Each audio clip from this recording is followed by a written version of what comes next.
Good morning, everybody, and Happy New Year. Last year has been a year of strategic changes in the world. They are major, they'll have lasting effects. The immediate consequences, life goes on, and we feel that perhaps it's not been as fearsome as expected, but I think we should make no mistake that these are significant, long-term changes which will have a major impact on our lives. First, on trade. April the 2nd, I think everybody knows what happened. The Trump administration tariffs upended the global trading system. People feared the worst. The results have been slightly less bad than that. We are relieved, but in fact, it's a very drastic change.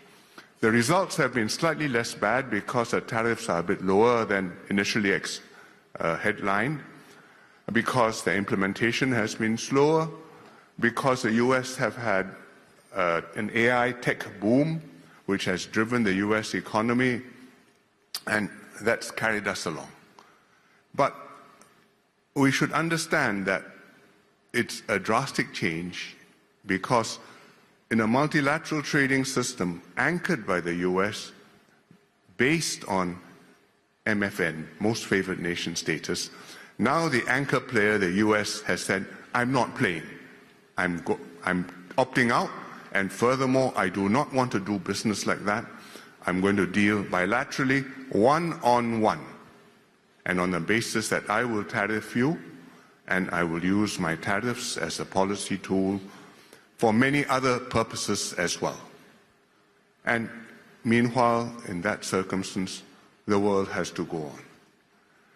The consequences will take some time to play out because other countries will react. They will act to defend themselves, to retaliate perhaps, to secure their own supply chains.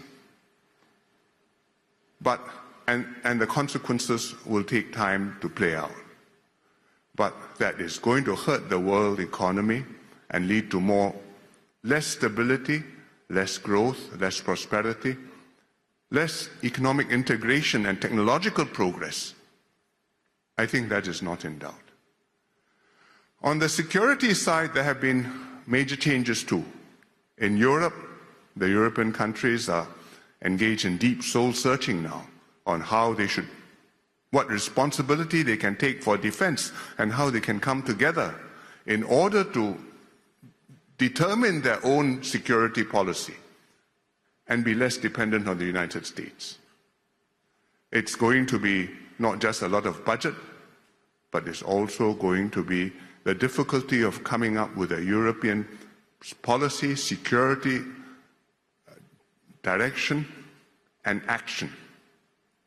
And that's a fundamental change to the world. And Ukraine, which is on the front line and at war in this world with a completely different US, will now have to think, what is a realistic path forward for our country? In the Asia Pacific, we have not had a NATO-style Munich moment. But the key factor in the US, in Asia Pacific, is the US-China relations. Fundamental tensions remain, but on top of that is overlaid a reluctance on both parties to incur the cost of a full-scale trade war. And so some accommodation has been made, and we hope that will also help to manage the underlying tensions, although they won't make them go away. For the rest of the countries in the Asia Pacific, the US is still a very important partner, security partner, economic partner, investment source, destination for further studies, so many interactions. But at the same time, these countries also know that China is a major and growing economic and more than economic partner and reality. And so what do? And I think all the Asia-Pacific countries must also be rethinking their positions carefully too. I think a lot in the Asia-Pacific will depend on how the US or how China decides that it wants to engage its regional neighbors and the world. And well, China has been making the right statements about multilateralism, about MFN trade, about rules-based system. And we hope to see that this will be realized as real policies and issues are implemented. It will be a difficult ride. For the rest of the world, I think one major change has been that the US has been more willing to act unilaterally when it sees its national interests require this. It's done this in the Middle East. It's intervened militarily in Nigeria, which it's never done before, most recently in Venezuela, and now seriously under consideration some action in Greenland.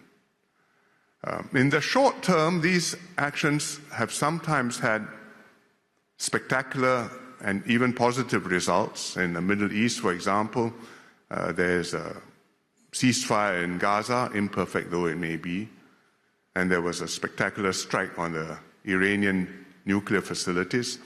But the longer-term consequences of these actions, even at the target, and the broader consequences of these actions for the rest of the world and for the global system, a system which is based on UN principles, which is based on the UN Charter, which is based on international law, which is based on countries understanding that you have to coexist with one another peacefully and work with one another, because going to war has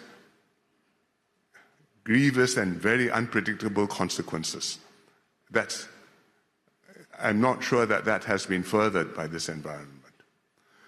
What does ASEAN do in this situation? I think the first thing to do is to work together as one, because cooperate more closely with one another and deal with our external problems as one unit rather than as 11 different countries. We are diligently working on this in terms of economic cooperation, in terms of infrastructure, in terms of working on the digital economy, for example. And there are many more things we can do. And Ibu Mari Pangestu, who will be on stage later, has authored a study on ASEAN agency in this world. But at the same time, ASEAN countries have some very difficult problems to resolve, some of them. Myanmar, internally, Thailand and Cambodia, with an armed conflict not really fully resolved, and ASEAN has to try and resolve them with some difficulty. So this is a complicated world. If you ask me what happens in 2026, I would say as far as the growth is concerned, it could be plus a bit, minus a bit compared to last year. Last year was better than expected. This year may be better or worse. It's neither here nor there. These things vary from year to year. What has happened is that we've undergone a sea change. We are now in a different world, and we are going to see the consequences of the sea change in the economy as well as in the security area in 2026 and for many years to come. We hope we don't have any tectonic shocks again. I cannot say for sure, nobody can predict these things, but we hope that 2025 will have been more exciting than 2026. Thank you.